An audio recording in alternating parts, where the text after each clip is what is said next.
Undrafted Free Agents Live broadcast, the football podcast for recently fired head coaches.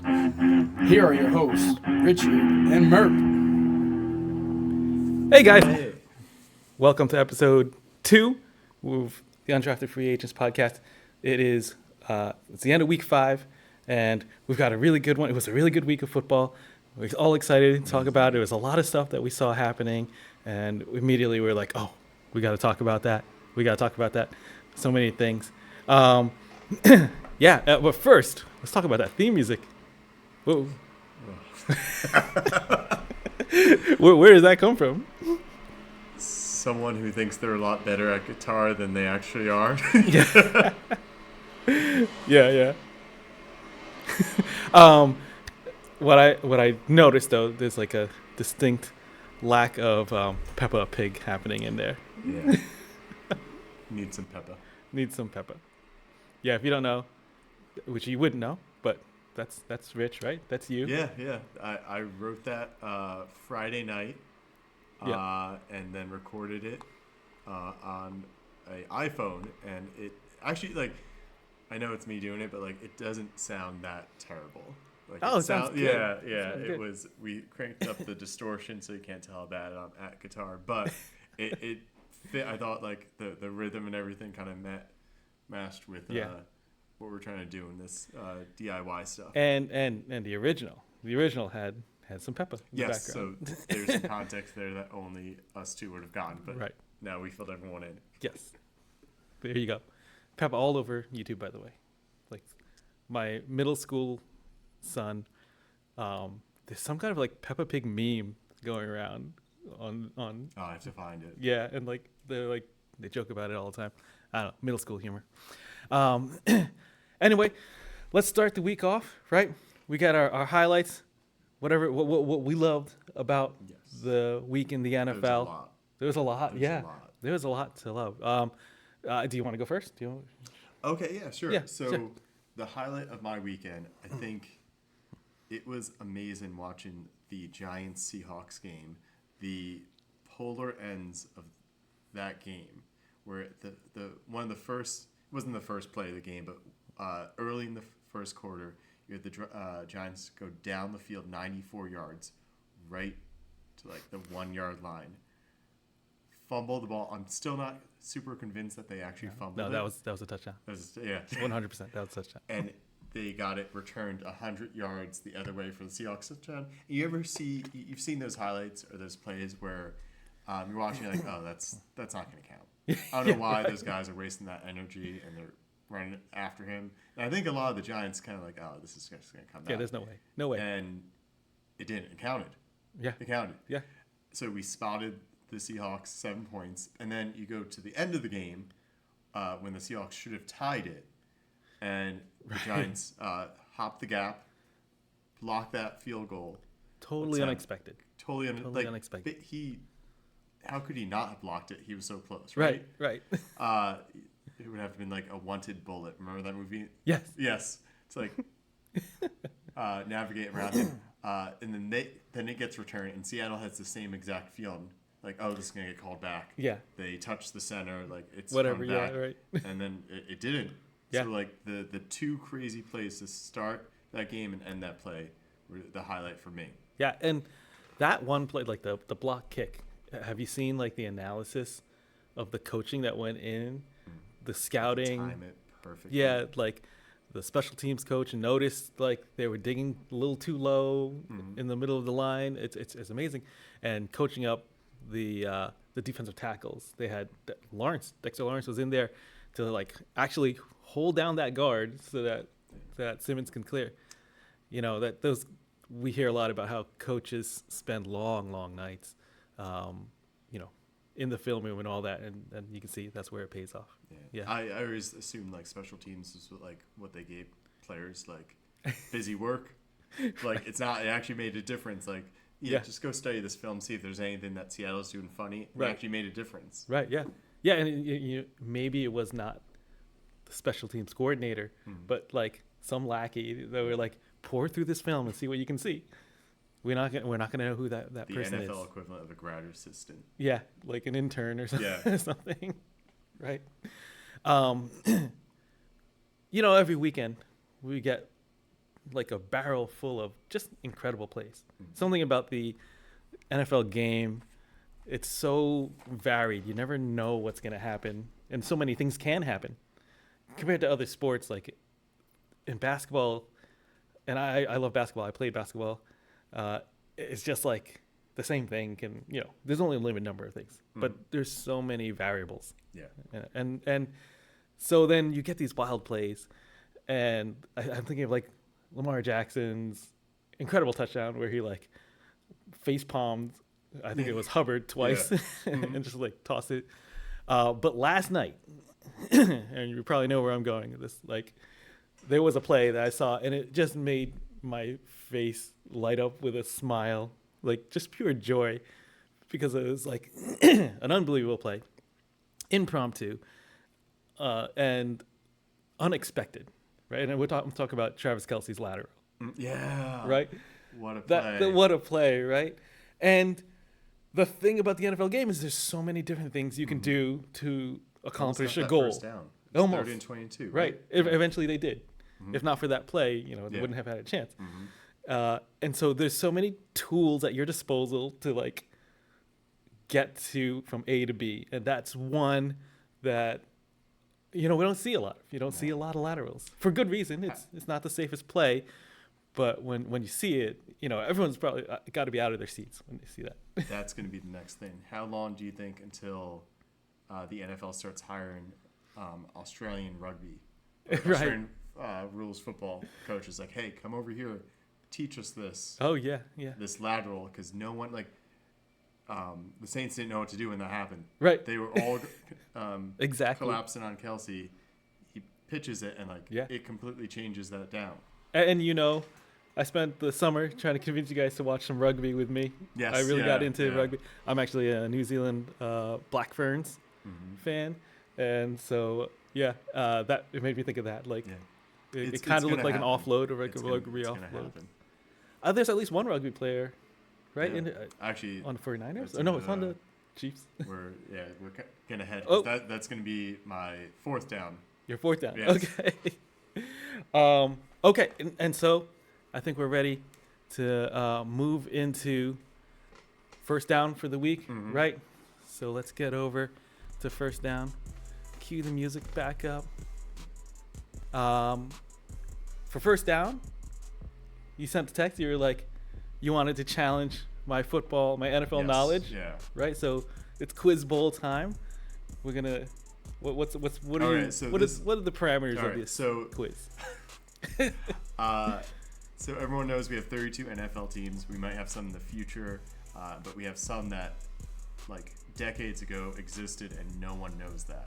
Right. So the game we're going to play is I'm going to read off some team names, and you have to decide if they were a real NFL team or just made up by me. Right. Okay? Now, wait, before we get into that, this is like, you brought up the teams and, how long the NFL's been around. What's interesting is like we're in an era now where the NFL's like bulletproof. Like you're not losing a team. A team's not folding in this modern NFL. It's the biggest league, in the United States. Is it the biggest league in the world? I feel like I've seen like actual monetary value. Like the NFL is worth the most. I think it is because soccer is the biggest sport in the world. Yeah. But that's divvied up against so many countries. Like in soccer, there's the big five. France, England, Spain.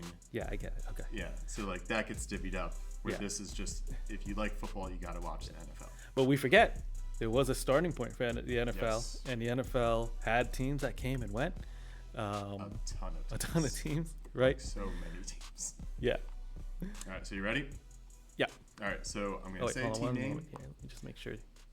You just have to decide if it's real or fake. Okay. Okay. So the first one is the New York Bulldogs. Super generic. Yeah. Let's see. Did I make it up, or was it a real team? That's tough. Because when you get to the animals, you just like, it's almost like AI can make these names. Yes, right? AI can make these names. Like a place and an animal. Every single high school, or every single state has a Bulldogs. I'm gonna say fake. It's just too. It's too generic. Yeah. it wasn't too generic in 1949, 1950. There was the New York Bulldogs. Yes, that was a real NFL team. Okay. Existed for one season. Now, historically different from the Giants We're going to and get the to Jets. that later on. Okay. All right. All right, the next one is the St. Louis Bullets. So I'm 0 for 1. You're 0 for 1. 0 for 1. 0 for 1. St. Louis Bullets. Man, this is tough. I'm really just throwing darts here. Yeah.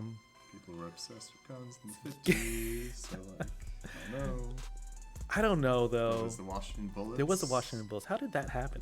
That I don't know. That doesn't make a ton of sense. I'm gonna say yes. Okay, say that yes. is fake.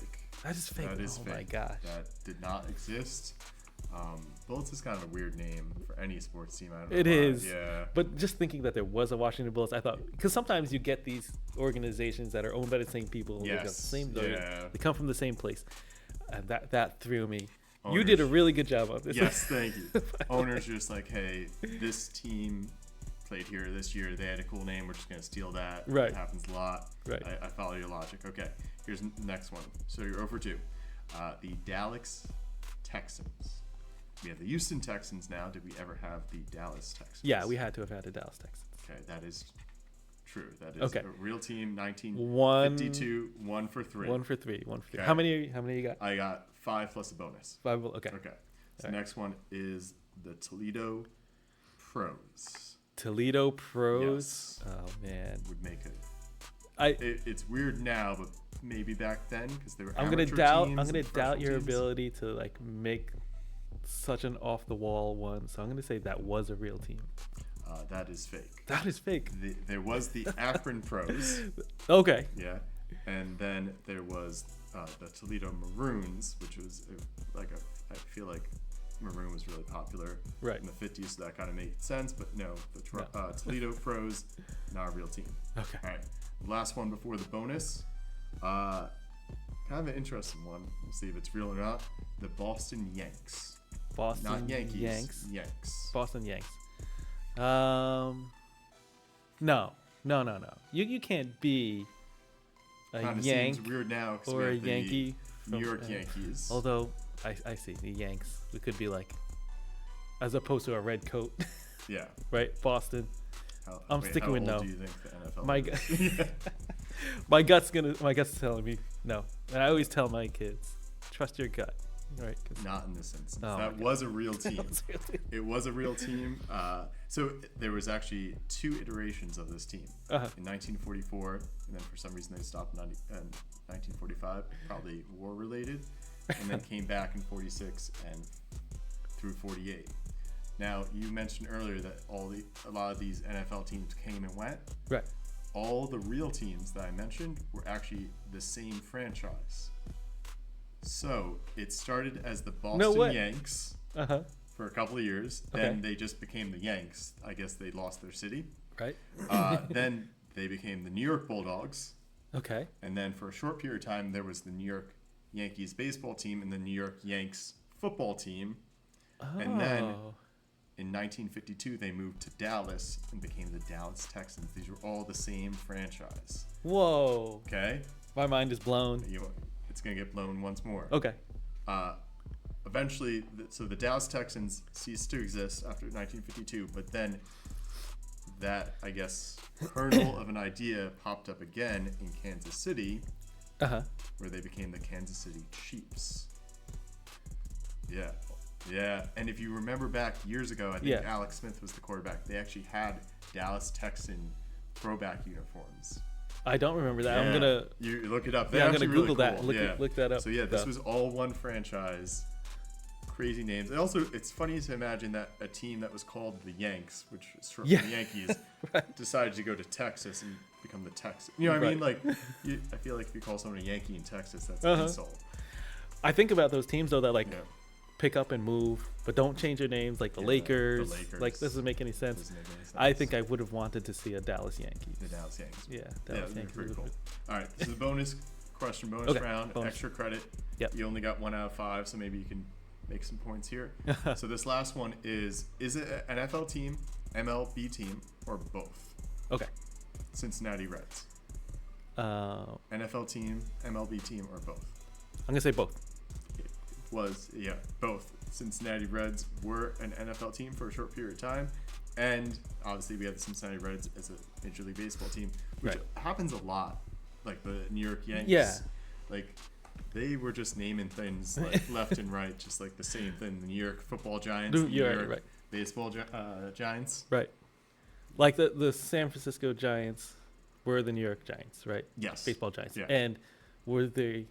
Do you know, were they associated with each other? The New York Football Giants and the New York Baseball Giants?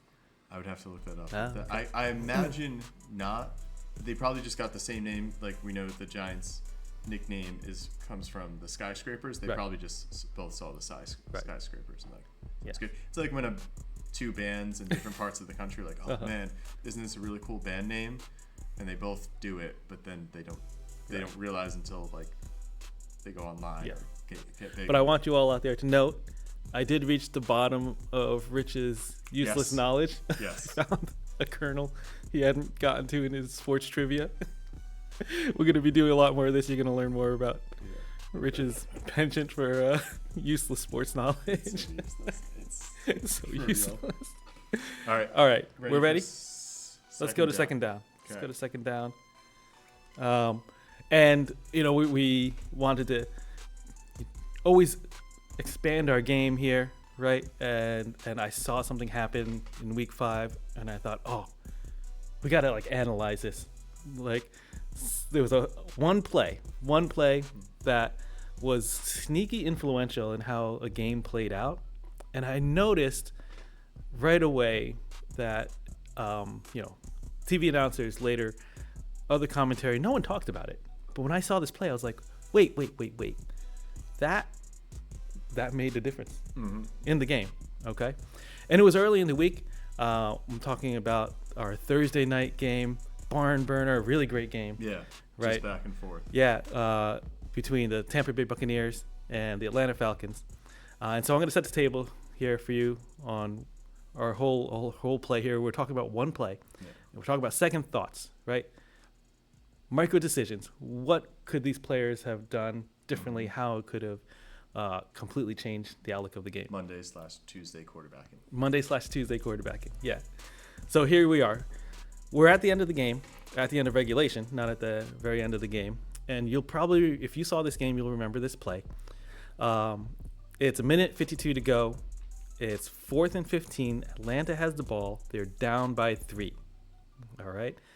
And they got themselves in a pickle here, right? 4th and 15. You never want to be there, right? Especially at the end of the game, trailing by 3. We've got Atlanta here. They're in 11 personnel, 1 running back, 1 tight end. That tight end is Kyle Pitts, who's had a great game. He's having a great season. He's one of those, is he really a tight end? We're not seeing a lot of inline blocking from Kyle Pitts. Right? He's more like sometimes you get these receivers that just didn't stop growing. Yeah. So at the pre-snap, before snap, they end up basically in trips left. Kyle Pitts is there with 2 other receivers, and we've got Darnell Mooney down on the near side, singled up on the right side of the line. The Bucs, they're in nickel, right? They've got 2 linebackers on the field, but they're playing it like dime, right? We've got Levante David, instrumental in the play, you guys remember. He is kind of out there playing like a defensive back. And they're going Tampa 2, so they've got 3 guys covering one side of the field, 3 guys covering the other, and we've got the Mike linebacker. He's gonna carry down the middle of the field. So on the snap, what's gonna happen, right? We've got 3 receivers to the left. They're all running routes. Kyle Pitts actually kind of does a chip block, so he's late coming out. And we've got Moody on the right. He kind of does a curl at the sticks. Not a great route. No. And because Algier, the running back, is offset right, he also helps to protect. Moody's like the only receiver out there. Yeah. Okay. And Cousins, he gets a little bit of pressure, and he's going to Moody, who's been kind of a, big play guy for them throughout this game. Reliable target. But he's throwing into triple coverage. Yes. Right. On the other side, Ray McCloud is actually going to be he's the slot receiver. He's going to hit the seam, and he actually has a chance if Cousins could get the ball deep down the middle. He can go to the backside of that one safety who's going to widen out. In Tampa too, the safety's kind of widen out, and the middle linebacker carries. I think Cousins with a little bit. I think he's got the arm. But this is the kind of play that like kills me with Cousins. Yeah. He plays quarterback sometimes like he plays quarterback like a 9-figure millionaire who drives a minivan. Right. Yeah. Right. He's like loaded with Cole's cash. Yeah. Yep. There you go. And he goes to Moody, and there's no chance for this play. Right. Yeah. No. Levante David, he picks it off. Mm-hmm. And he's a good immediately gets tackled, by the way. And he's like a good 2 yards in front of the route. Mm-hmm. And they end up getting the ball. You're right. He gets tackled after a couple yards, and they pick up the ball at 29. Mm-hmm. So it's a turnover. Atlanta loses the ball. Yeah. Right. But on our second thoughts, we're not really thinking about Kirk's decision. Right. Kirk could have gone to Ray McCloud, but.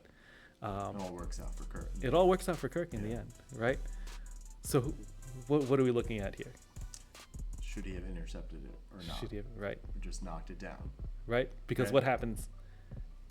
They set up on the 29.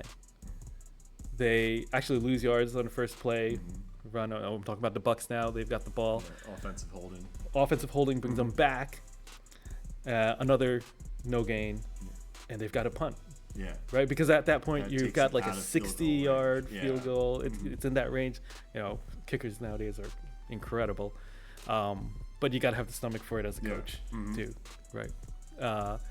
And so Levante David, rewind, deeper look. Should he have picked that ball off? No, he should not. Right? He should have knocked it down. And it's funny to go back to my highlight of the week. So if he knocks that down. Okay, it's a turnover on downs. The ball goes to the 20. Right. They're well within field goal range, even with what we see happens where they lose yards with a penalty and a run. So he knocks it down. They're in field goal range. They kick a field goal, and now Kirk Cousins and the Falcons have to score a touchdown. Right. Okay, as opposed to a field goal. Flashback to my highlight of the week. The Giants blocked that field goal. The Giants had no business scoring that touchdown because they're already winning. Yeah. They scored a touchdown, it goes back to Seattle, and they at least have a chance with a crazy play, touchdown, onside kick. They can. If he just goes down at like the 5, they just run out the clock with a knee. Yeah. So you saw two players. I wouldn't say they're like selfish plays, but they get excited about like a touchdown and interception. The Giants guy doesn't get penalized because the Giants end up winning the game. Yeah. The guy from the Buccaneers definitely gets penalized because they end up losing that game. Yeah, yeah, and like, how much can we expect from a player at that point? Yeah, right. Although on good defenses, on better defensive, I have seen players do that, situationally aware, bat the ball down. Mm-hmm. I wonder if they were in true dime and David was shifted to the middle linebacker. They had a defensive back out there.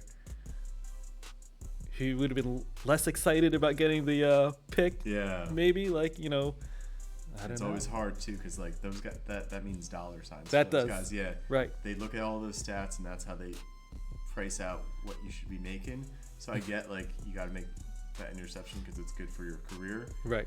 But in the short term, that didn't lose them the game, but it took away an opportunity for them to ice the game. Yeah.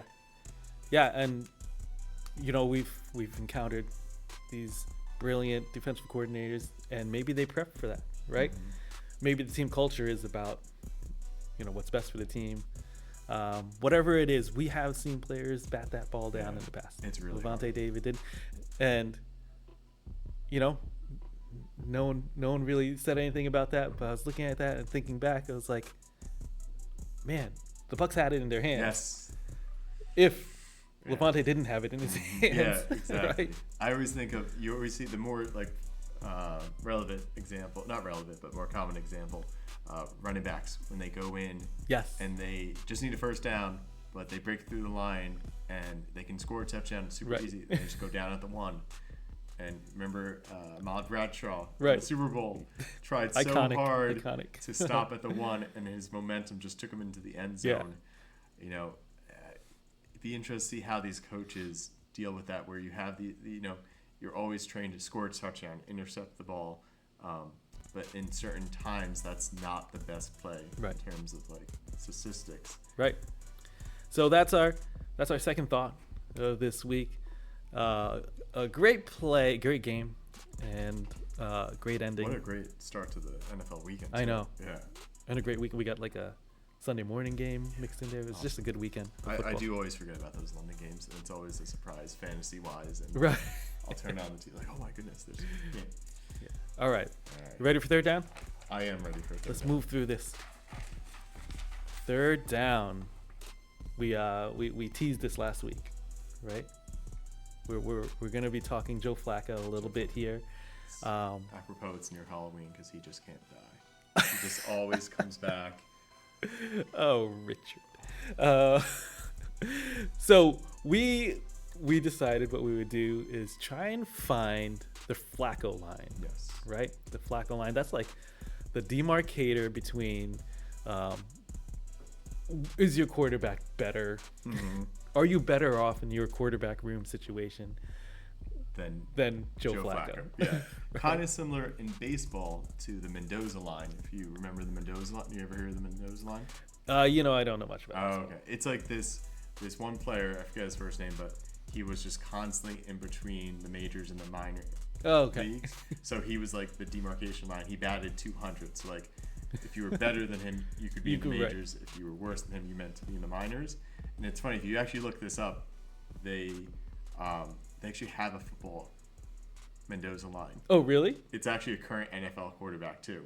Oh. Yeah. You want to guess who it is? Wait, the starting quarterback? Yes. Just started, and it's not Joe Flacco. It's pretty. Is it Andy Dalton? It is Andy Dalton. Andy The Andy Dalton line. The Andy Dalton line. It's like the line between Ooh. a starter and a backup, Okay. All right. which is funny because he's on this list. He's on this list Yeah. now. Yeah. So I took your homework. You told me about this idea. I thought it was a great idea, and I did it. I went through. I tiered up all of the quarterbacks that are currently starting in the NFL. The way I observed it, put them into tranches, and I came up with my Flacco line. Okay. Right. And so right now, right, and I know there are a lot of haters out there.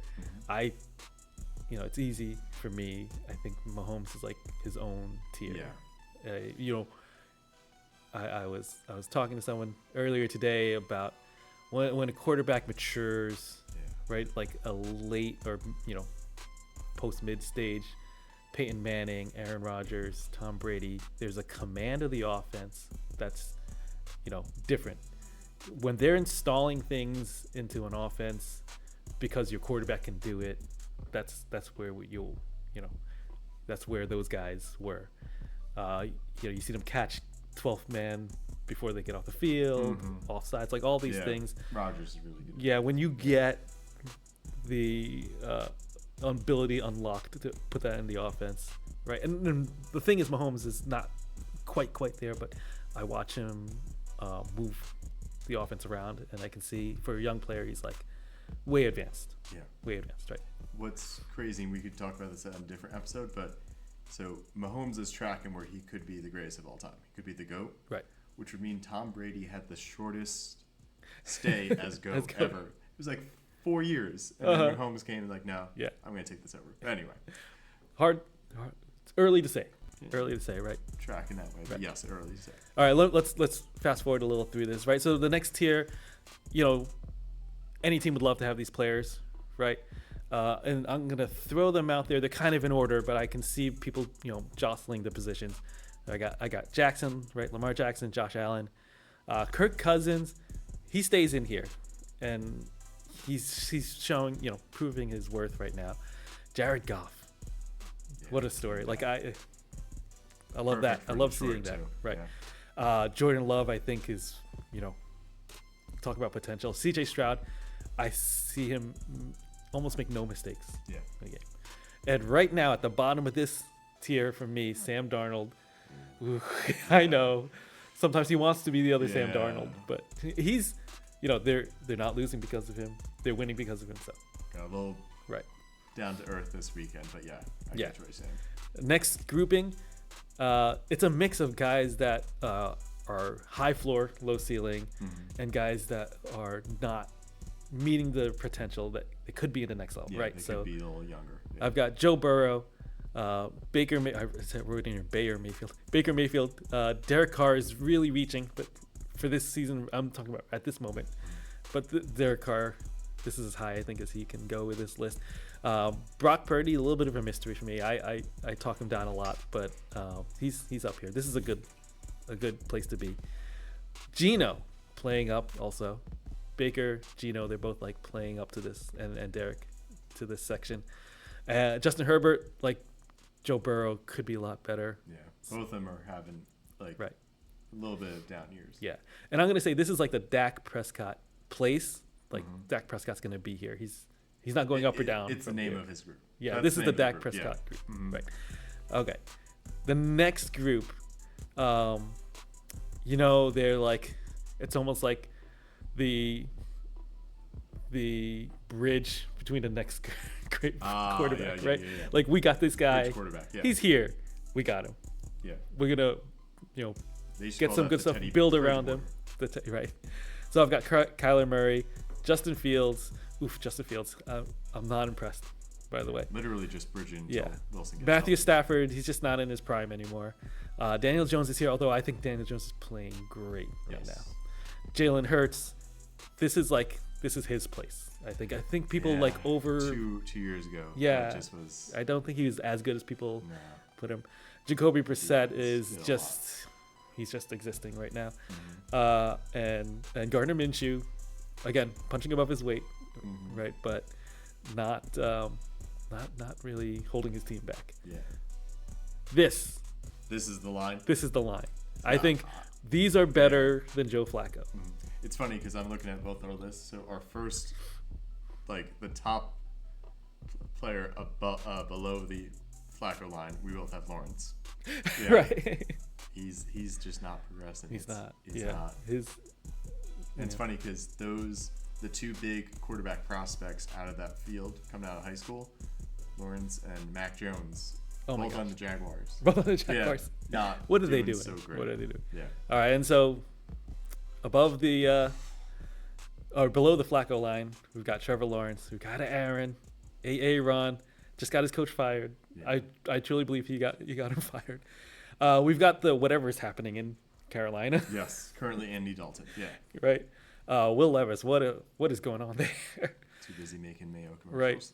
Right. And I've got Miami's quarterback situation here. I think Tua is above, It's whoever just shows but up that time. I don't know if, yeah. And my bottom's Deshaun Watson. That is Yeah. Brutal. It is. Yeah. that is Cleveland's gonna look to any option to not have him be on the team. right. But they can't. can't. That's like the worst contract. Literally the worst contract ever. Right. Now, not included. I did not include rookie That's fair. quarterbacks. Right. Although like Caleb Williams, Bo Nix, Jaden Daniels. Yeah. I mean, you can't choose Flacco over them. no. And any team that has these guys probably should have Flacco Yes. or a Flacco. Yes. Right. Yeah. But they're all It's playing just well. not the way the NFL is structured now. They want these rookies in ASAP, except for Yeah. Drake May. He's just Right. kind of chilling. Kind of chill. Although I just saw a news story about maybe. Yeah. Yeah. Apparently Making the the switch. locker room wants May. Is that so? Well, Yeah. again, Brissett's just kind of like a placeholder. He's like Yeah. an NFL placeholder. Mhm. So it's funny because I'm looking at our two list. It looks like we have about roughly the same number. I have Flacco around 20. So Around that means 20. like 19 quarterbacks that Okay, teams would be like, no, we're fine with our QB. that's probably about. And then that would be like 13 teams, including the Colts, who I think would rather have Flacco. Yeah. Yeah, and it's funny, like you include the Jets. I definitely include the Browns. How did they let him walk out the door? Right. I mean the Browns. Yeah. Come on. Yeah. What is Flacco going to cost you compared to, Yeah. what you're Like paying? you thought Jameis Winston was gonna. I mean, he's doing fine. Like he Yeah. comes in for especially plays and all, but like you had a guy. You had a guy. It must be coming from up top where like the owner. Oh yeah, wants they it, don't want. You're right. But yeah, But it's about 13 teams. And- which they Joe Flacco. this is like for the season, but like week to week, like Flacco had a bomb week. He had like 400 yards, 3 touchdowns, no interceptions. He's probably at the for this week, closer to the top half of this week. And it's crazy to think like 1 year back where he was just like a free agent, just chilling. Right, just Yeah. on the couch, Cleveland had to fly him hanging in. with his kids. Yeah, it's just like wild. Like he can obviously still play. I guess I don't think the fan base is like. You're not going to rally up a fan base if you sign Joe Flacco. Right. Maybe like now, but a year ago you weren't. Right. But now it's evident he can still play. Yeah. Is he the new Ryan Fitzpatrick? The new Ryan Fitzpatrick. I don't think anyone. That's an accomplishment. That's an accomplishment. Yeah. Because here's the thing. Flacco was a top tier quarterback. Ryan Fitzpatrick was never a top tier No, quarterback. but That's he why. just consistently Yeah. just kind of there. I mean, like, if Brissett had wanted to travel more, he maybe could do that. Do you want to hear a crazy Joe Flacco trivia? Yeah, let's make it quick. Okay. Never made a Pro Bowl. Entire career. Oh no, really? Yeah. Wow. It's wild when you think about all he's done. Yeah. Like just never Yeah, made a yeah. Pro Bowl. And they hand those out. Like they just hand those out. Uh-huh. All right. Okay, Fourth let's down. go to fourth down real quick here.